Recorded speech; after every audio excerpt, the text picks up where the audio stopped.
नमस्कार.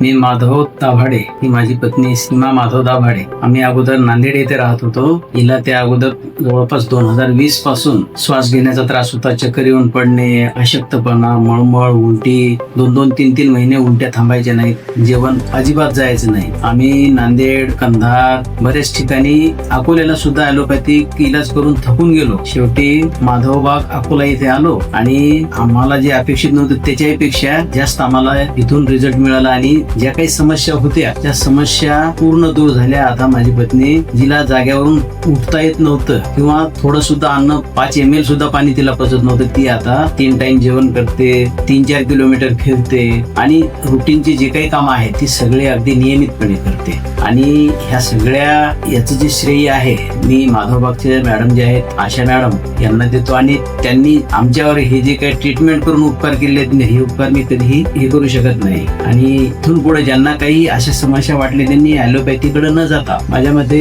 इकडे जर आले माधवबागकडे तर ह्या सगळ्या समस्या सुटतील. या अगोदर मला सुद्धा विश्वास नव्हता की असं होईल, पण ह्या सगळ्या गोष्टी आता अगदी नॉर्मल झालेल्या आहेत. त्याच्यामुळं सर्वांना विनंती आहे की याच्यानंतर आपण माधवबाग पुला इथे येऊन आपल्या ज्या काही समस्या आहेत त्याचा परिपूर्ण इलाज करून घ्यावा. ही सर्वांना नम्र विनंती आहे. नमस्कार.